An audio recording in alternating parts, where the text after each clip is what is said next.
Welcome to Beyond the Qubit. Today we have Johannes Jobst. Johannes is CEO of QuantaMap. And QuantaMap is really solving an exciting bottleneck in the industry. It does chip inspection for quantum computers. And QuantaMap can see errors that normal inspection tools cannot see that. So with that, welcome Johannes. I'm glad you are here. How are you? It's my pleasure. Yeah, all good. It's raining outside, so my hair is nice and wet. I had an extra shower I'm fresh here in the interview. Okay, maybe as a starter, could you give a short 2-minute pitch why investors should care about QuantaMap? Absolutely. So with QuantaMap, we really are solving one of the key bottlenecks that I think quantum computing generally has. I have a background in semiconductor technology, and there you have very sophisticated tools to make the chips and also to inspect that you made the right thing. And for quantum, you can reuse most of the manufacturing part, but the inspection part is basically non-existent. And that's exactly what QuantaMap is building. And with that, we really think we will be a cornerstone of the whole quantum industry with a very, very strong technological position.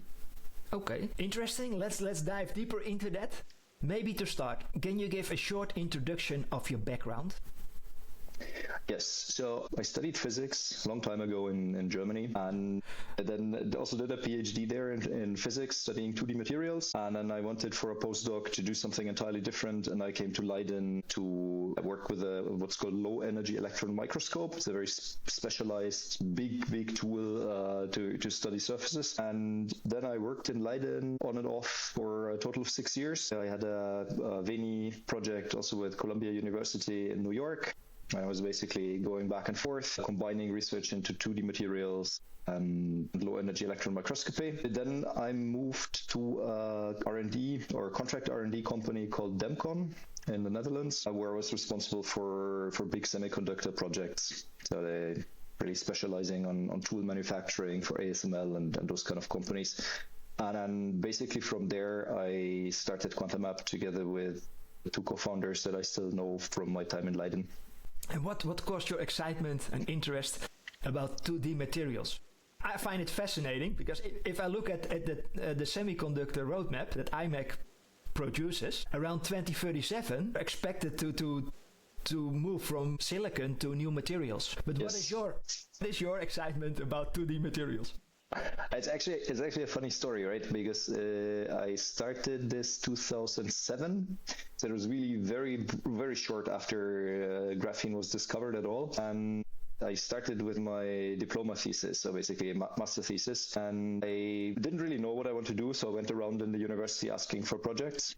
And with one of the professors that I really liked, he offered me a very boring project about some like silicon carbide, a really old, also important, but sort of old semiconductor. And then I told him, yeah, I would really like to come, but this is too boring. I won't do it. And he was very shocked and said, okay, good, come back a week later.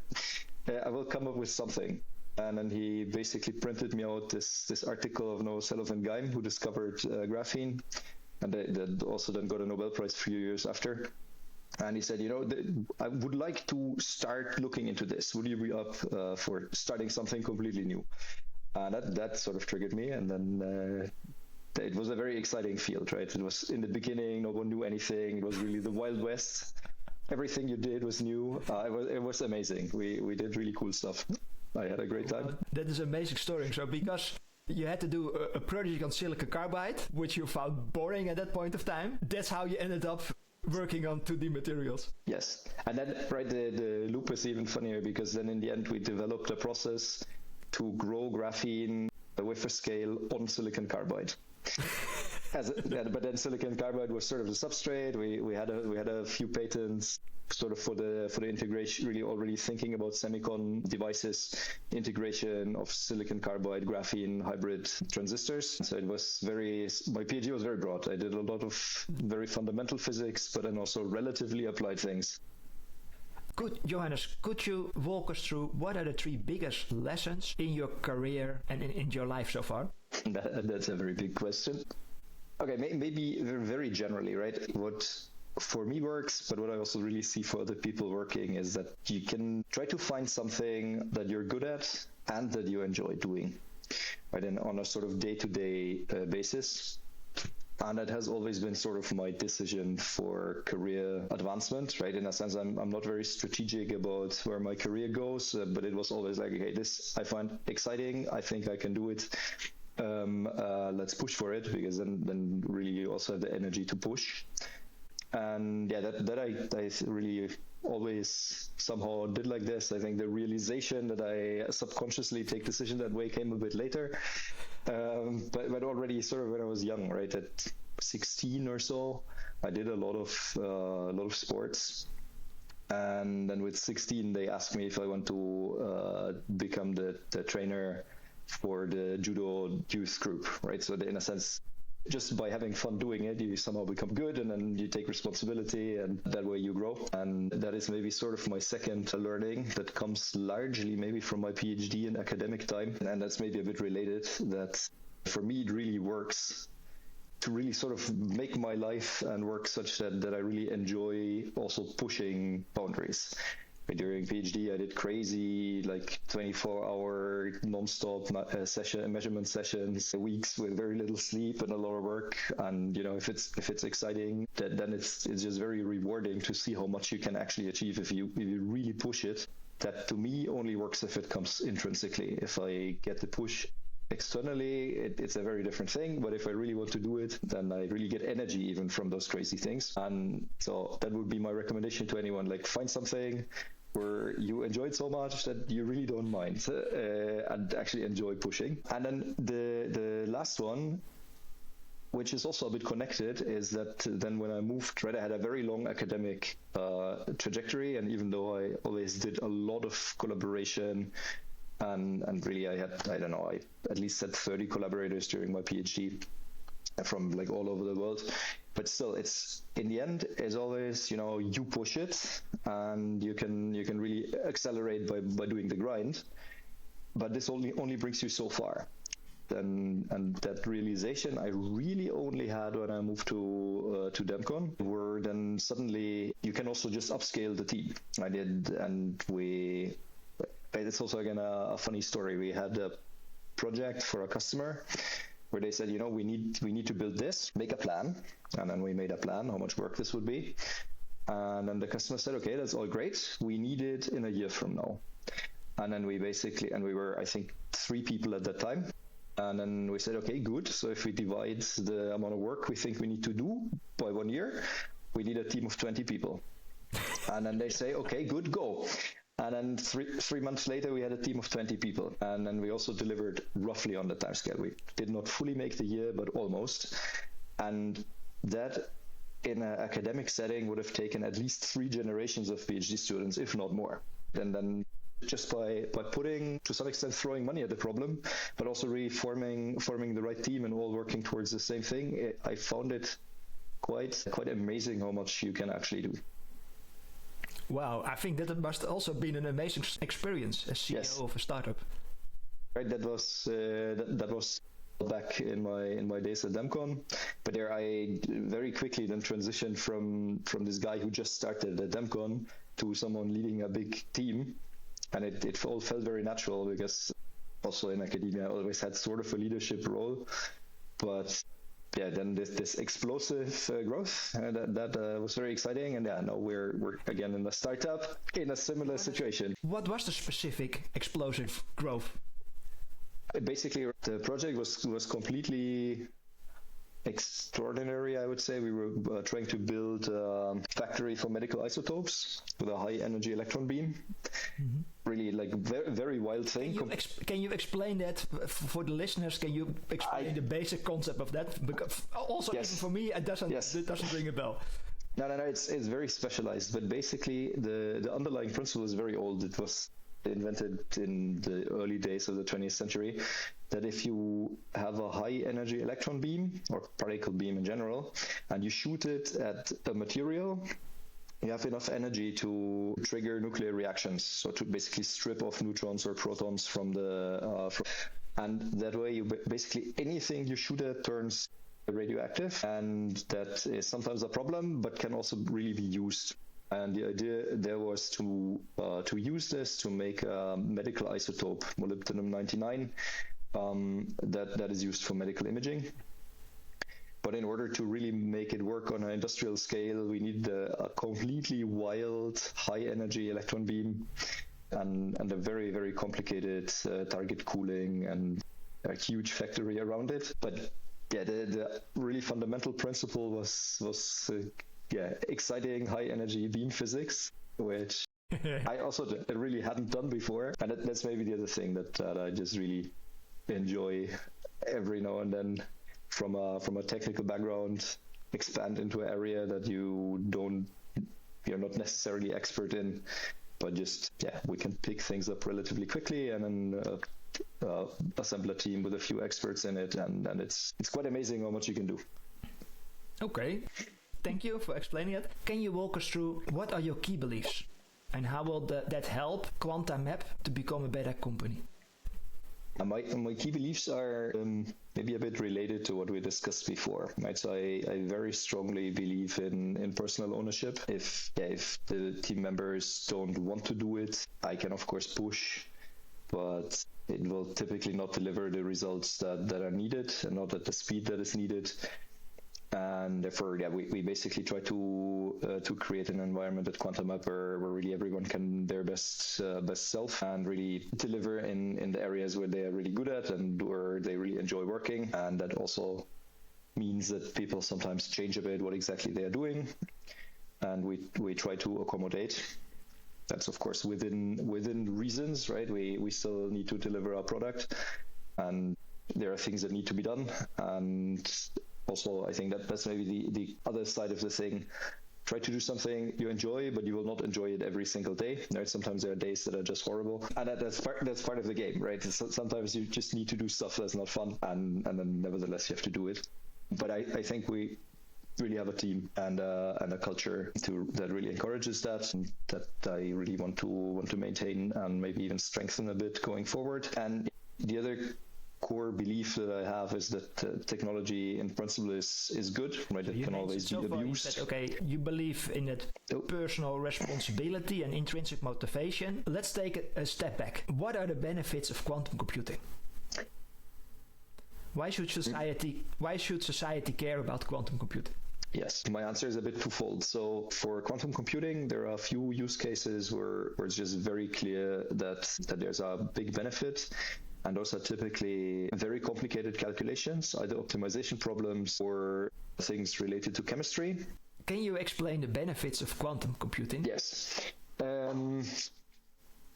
So for quantum computing, there's one sort of very obvious benefit in a sense where there are just computational problems that in principle we know how to compute, but they're just way too hard on a classical computer. Right, so that we can also calculate if we were to run the problem, like a simulation of a complex molecule or so, we know exactly how to do it, but it would take 400,000 years to compute on the biggest computer we have, and that's of course not feasible. What is QuantaMap in simple words, and what problems are you solving for the quantum industry? In very simple words, we're building a microscope that is based on quantum sensing and that we use to image quantum chips to provide the insights that the chip producers need to really make good chips. And basically the bottleneck is that they are making a chip, right? Or let's say they make 10 chips, and then they have to go through all the pain of making it, which really is time consuming, and then they measure them, where they basically put it in a quantum computer and try to do a computation, and then they see how well it works. And then typically there's a huge spread in performance from qubit to qubit, from chip to chip, even though they went through the same processing. And that's just really not a way to make a mature production node. Okay, and maybe let's take one step back. What is the difference between testing a semiconductor chip on silicon or testing a quantum chip? Yes, and there, right, so again, I have much more of a background in semiconductor tool development, and I have very, very sophisticated tools to test for key defects. and of course have a long history to know what those key defects are. And in semiconductor, it typically boils down to what's called CD, the critical dimension. So that basically means that as long as the features you produce on the chip have the right size and the right roughness, but basically geometric measures, that then you can be reasonably certain that the chip also functions.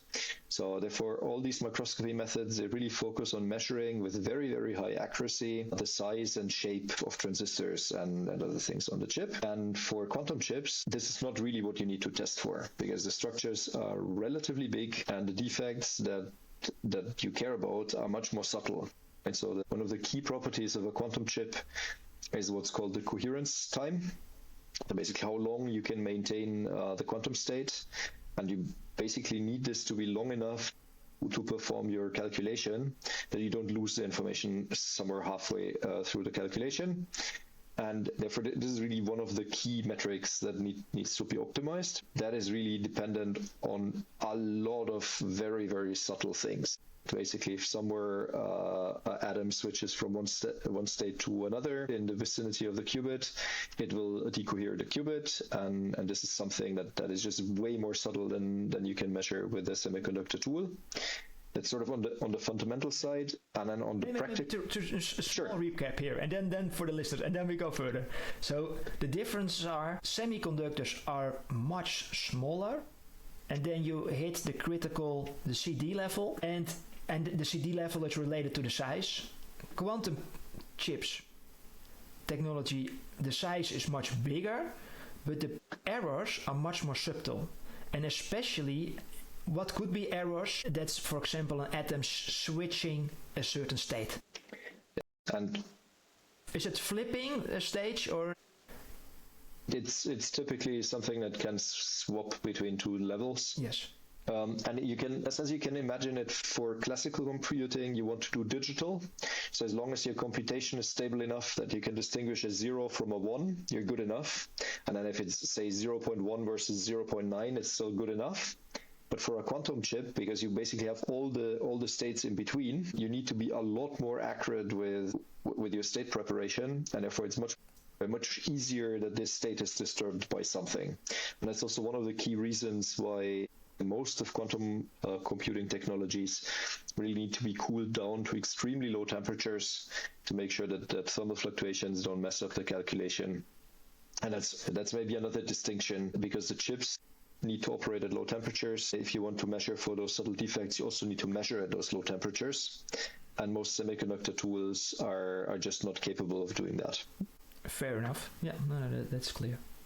And that also means that it is much harder, but also that the measurement is much more important within quantum computing. Do you think because the measurement is much more important that you're also able to attract a larger share of the value creation compared to semiconductors? Yes. That's basically what we're thinking, and it has two sides, right? It's one that the testing is much more critical, especially in a state where we are now, where everyone is still learning. There's quite a bit of competition between the companies, and they really, whoever performs better will have a bigger market share. That's one side of things. The other side of things is that I expect that quantum chips will be a much more high-value product than conventional semiconductor chips. You will not buy a quantum chip for a few €100. That will never happen. And you can already see sort of a precursor of this with the AI chips. They're also way more expensive than normal server chips or laptop chips, and quantum is sort of still a step on top. And because it's such a high value product, also the quality assurance of the product, it takes a bigger part of the value creation. Okay, that's clear, thank you. What is QuantaMap mission? Yes, so our mission is really to enable the quantum revolution. And what we mean by this is to enable our customers, the quantum chip producers, to make chips that really perform well enough to do meaningful calculations, and to also make chips regularly enough that they can do this at a sort of reasonable price point that a whole quantum industry can grow. That it's not really just so expensive that only like every government can buy one quantum computer and that's it. But it really needs to be such that they can make the chips cheap enough. They will still be expensive, but cheap enough that at least high performance compute centers can afford to go into quantum. Can you walk us through how the mission was created? So actually we did quite a bit of fine-tuning on this mission, because we have to sort of go back to how we started this all up. We're a spin-off from Leiden University to some degree. And so two of my co-founders are academics from there, and yeah, they had this amazing technology. And I have more the background of the semiconductor industry, and we were still trying to see a bit what we can do with it, where is exactly the market need. And we explored a bunch of things and then concluded that quantum is just a very good match from a technology perspective, but also from a timing perspective, because we started this up from incredibly low tier proof point on academic level, and breaking into semiconductor industry is just too hard in a sense, or it takes too long from that TRL. But for quantum, the match is really good. There's no company yet that really makes chips in high volume. They're slowly starting to move in that direction, and we now also have a product that is ready to work with customers, but not a high volume tool yet, right? So this really still needs to all be developed, and basically that sort of technologically fit and timing fit was what triggered the story and mission for QuantaMap. What made you to decide that this problem was painful enough to build a company around it? Yeah, to me it was coming from a semiconductor background. This was sort of an obvious thing, right? If you want to build a chip, you don't only make sure that you can produce it, but you also really need a tool to check that what you made is what you think you made, and not only at the very end of the process, because that will just never allow you to build a scalable technology. And then when we realized that there's basically nothing there that people can use, it was very clear that this will become an absolute bottleneck if this is not solved. And then once we had this, I think it was very fast that we settled on, okay, this is the market, this is the big problem, we have the solution, let's go for it. And do you also have a customer? So did you find one company willing to say, okay, I'm actually going to pay for the solution because you solve a bottleneck, and that's very helpful? Yes, we do. So one of the companies that we're working very closely with is Quantware here in Delft. We also know them very well, but they really strongly supported our mission and our technology from the very start, because they understand very deeply what we do and how it relates to their chips. And yeah, therefore this has been since QuantaMap exists, basically a very strong collaboration. We're currently building a tool that goes into their production line somewhere halfway this year, depending a bit on how their build out of the fab goes. And we had Matthijs Rijlersdam also in the podcast. He was one of the first. Yes, very, very good. I mean, it's an amazing company. And then recently we did a job with Rigetti Computing, so one of the big American quantum companies, and they were very happy with what we delivered. So I think there's plenty of room for follow-up business. And then my expectation is that once we show that we add value to one of those companies, the others will very soon realize that they're really at a strategic disadvantage if they don't have those insights, and then we will really become the cornerstone of the industry as we envision it to be. So maybe to summarize, it's still early, but you have confidence and some early proof wins that you say the solution is working, and now we're moving more towards customers, and then we can accelerate. Exactly. And we're really now at this transition point. All the proof points are there. What now is still missing is really to quantify the value add accurately enough to drive a buying decision at the firms. And that's actively what we're working on now.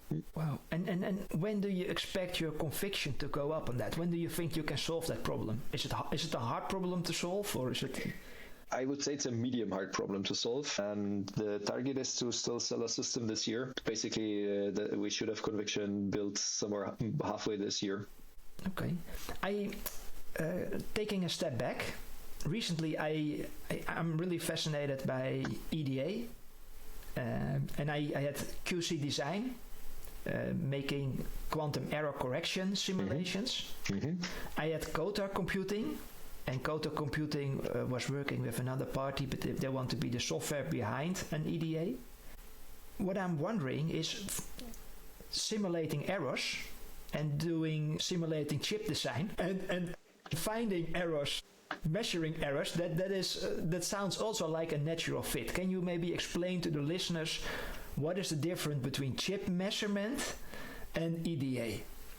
And also what are the synergies? Can they enhance each other? So this is really for wait a sec. So the quantum computing or the quantum industry in general is just a complex industry, and all those pieces will have to work together somehow. And what at the moment is happening is that people, they of course base their chip designs on some sort of simulation, and that simulation is informed by prior experience and some scientific model in a sense. But a lot of the intermediate steps are not validated because there's no good tool to do so. Right? So making a chip takes, say, 100 process steps, and only at the very end, and you try to predict from your design what the final outcome, say the coherence time, will be. But in between, there are many steps, like, okay, how good is my superconductor? Are there any fluxes trapped? Are the currents behaving like we think they should? Is all the RF drives that we send in, do they couple the way that we simulate? And at the moment, the problem is really that all this stuff you need to combine, and you only measure a quantity at the very end. That is sort of the agglomeration of all those parts, which makes the simulation incredibly hard, because if it doesn't predict your measurement, you never know which of the individual components don't match. And that's in a sense exactly where we think microscopy is required, that you can verify steps in between. We can measure the currents, we can measure the magnetic field, we can measure the RF, and we can compare those things to the simulations individually. But in the end, of course, always the simulation will drive the design, not what we measure. But it needs to work together. And I just see really a big industry for verification and design that needs to come together. Thank you for clarifying that. But I think that the more data you have, the better the quality of the input is, the better the quality of the simulation can be. So in that point, you're a really strategic enabler. And the other thing, I think, for the listeners, what I would like to clarify, is this for all quantum technologies? So there are 7 or multiple quantum technologies. For which ones does it QuantaMap work, and for which ones does QuantaMap not work? Yes. So the clearest technological fit, where it's really very obvious, are all the superconducting platforms, and there are a few of them. And the reason is that we're also using a superconducting sensor, which is in the end very similar to a superconducting qubit.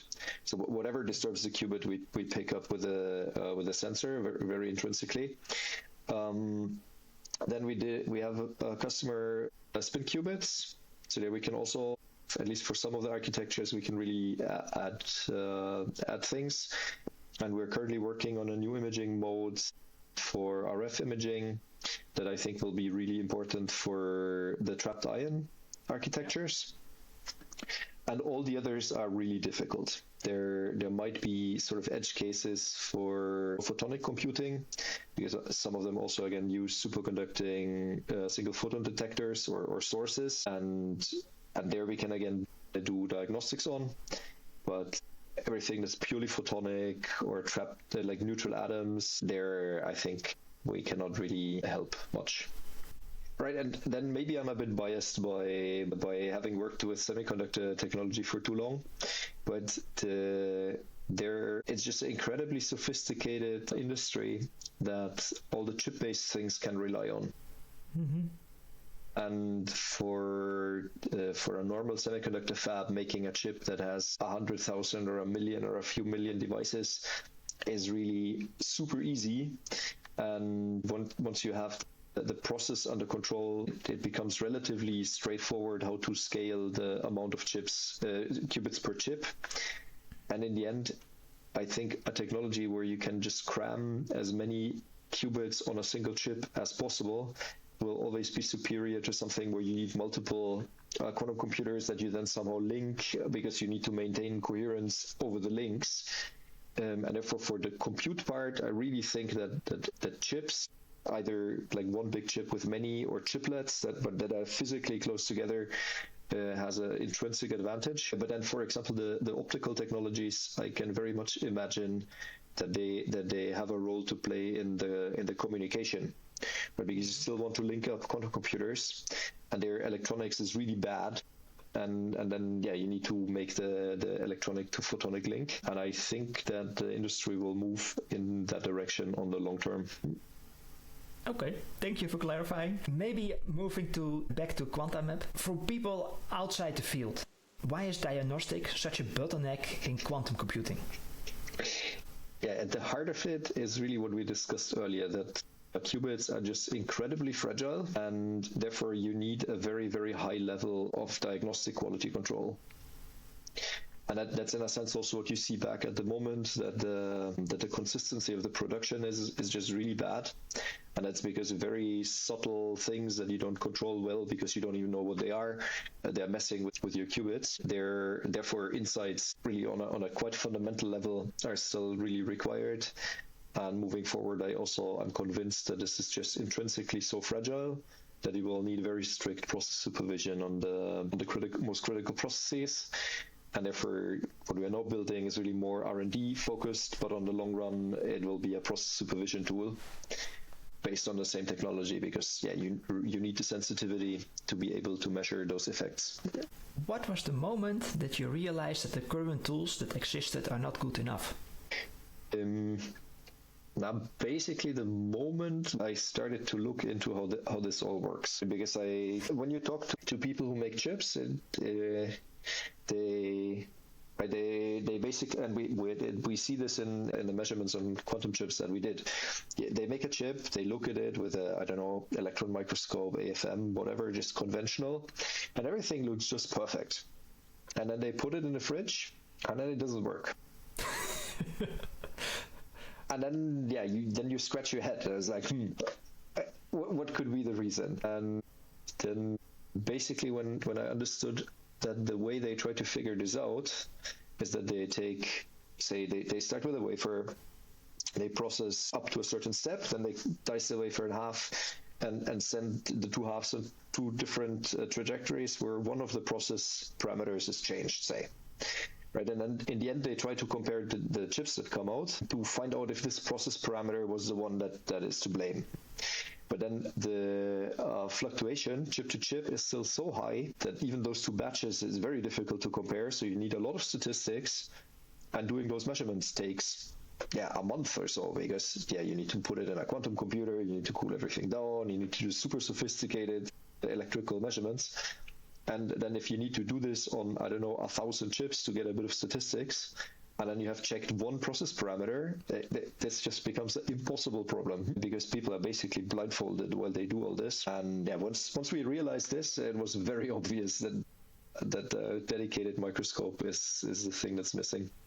And when people research defect quantum chips today, what can they not see, and what can you see with your tools? Yeah. So there are a few things going on, right? Let's maybe focus on the superconducting, because there it's the cleanest. So for superconductors are just strange, right? They don't have electrical resistance. That's what defines a superconductor, which basically means that the control currents that are used to manipulate the chip, they go somewhere, and basically over the whole chip. and you cannot, because there's no resistance, there's no voltage drop.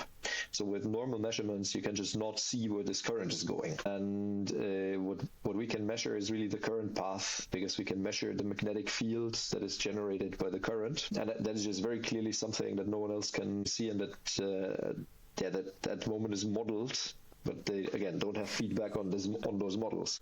So that's one. That's really cool that you can measure it. Yes, no, it's really nice, right? If you can just look at the picture, you don't need a whole lot of deep insights in how a quantum chip works. You just look at the image and you say, this is asymmetric, but it should be symmetric. There's clearly something not okay, and this is something that otherwise you have no idea of seeing, or no idea of knowing. And then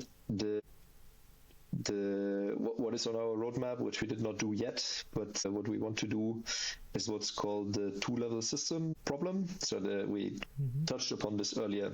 They're just states that can switch between two, or say atoms that can switch between two states. And this, even though it's a very small amount of energy that's transferred, is already enough to cause a qubit that's close by to decohere.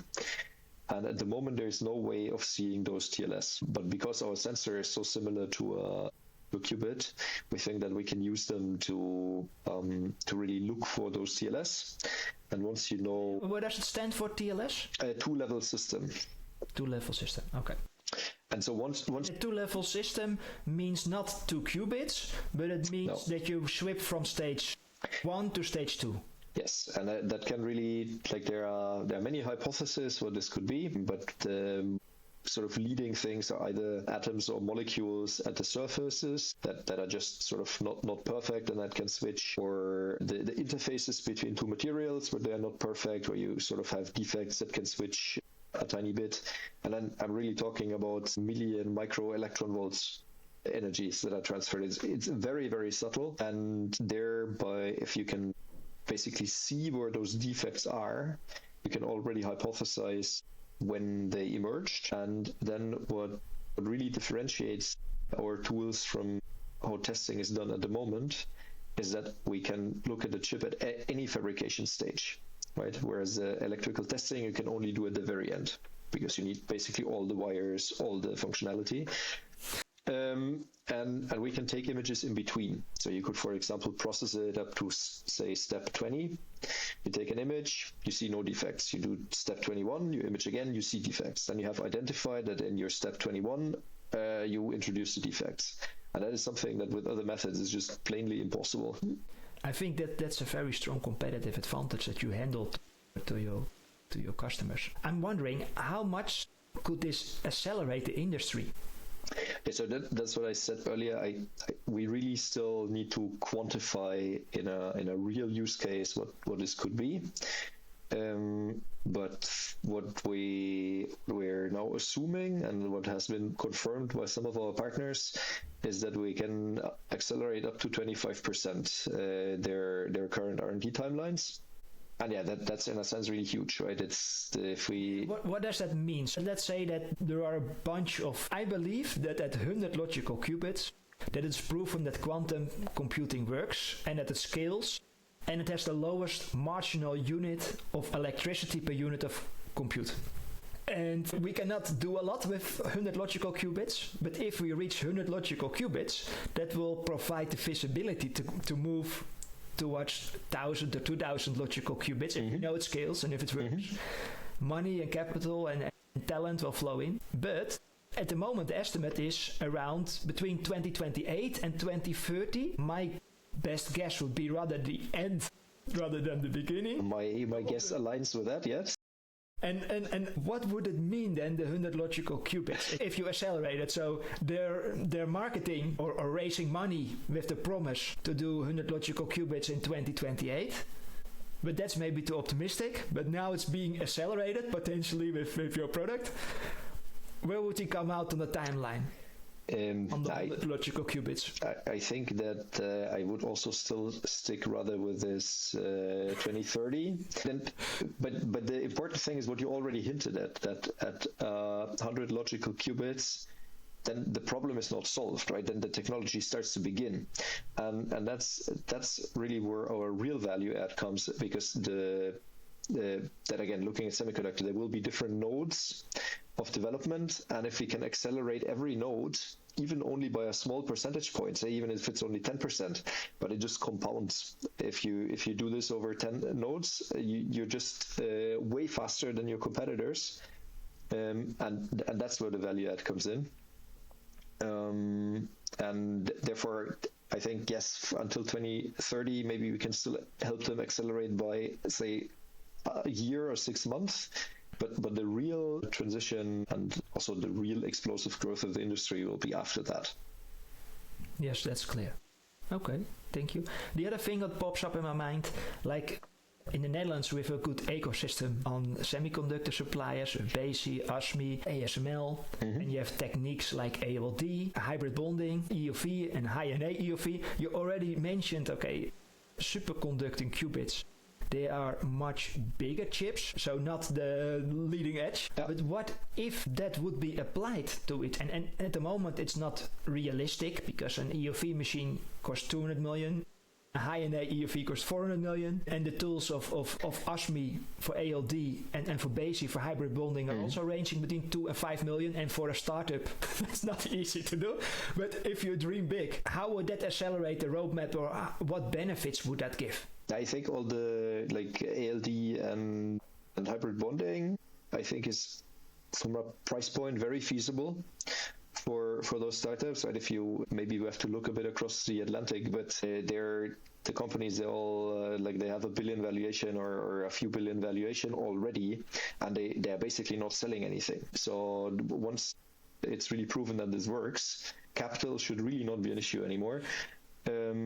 Especially not for a machine that costs a few million, right? This is negligible in the grand scheme of things. And I think it's absolutely required that the quantum fabs, they sort of grow up. They need to move to industry standard tools. They need to move out of university clean rooms. You now start to see the switch, but it's really only now that you start to see the switch.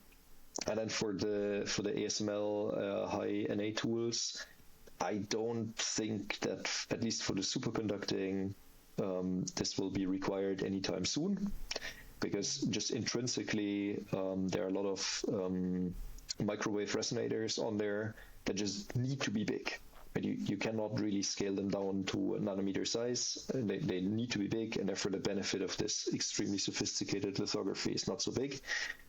For spin qubits, it's a different story. They're making things small is great, and there I can imagine that this just runs or the lithography at least runs in a fab that has these tools, say TSMC or so, and the rest of the processing. It's like Intel, which has very strong in-house capabilities. Is that a massive competitive advantage for spin qubits if you have in-house production, or do you say there's a level playing field because TSMC is offering it to everybody?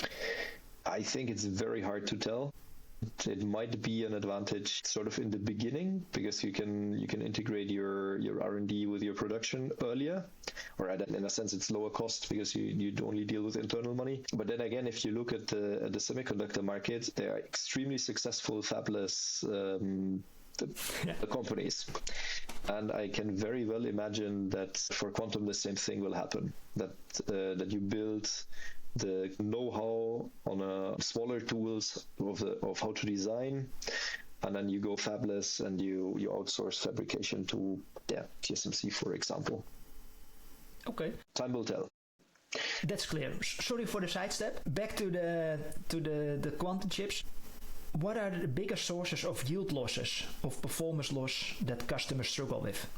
From what we hear is really the inconsistency that we also touched upon earlier. The fact that they cannot make 100 times the same chip, and that they really have to test every single one of them and down select. That's just really painful.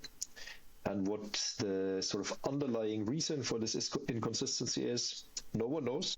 That's exactly our value add, and that we will know more with every chip we look at. How much time or money, can you quantify that a little bit, when you cannot localize the issue early? So how much money would be wasted? And this is basically your business case, I guess. Yes, no, indeed, right. And there again, it's at the moment it's largely based on interviews and assumptions.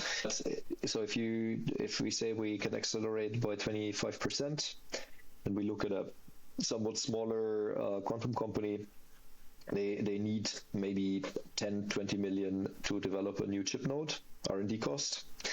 And then basically the savings is 25% of that. And that is currently our model for the R&D tool. And then looking forward towards more mature production nodes and volume inspection. And there again, based on semiconductor, we think that we can probably improve the by something like 10 to 20 percent points. But that's really huge because that's really added profit, right? So those are 10% chips that you don't have to throw away, but that instead you can sell. And yeah, if you can increase your profit by 10 to 20%, that's something everyone will want to have.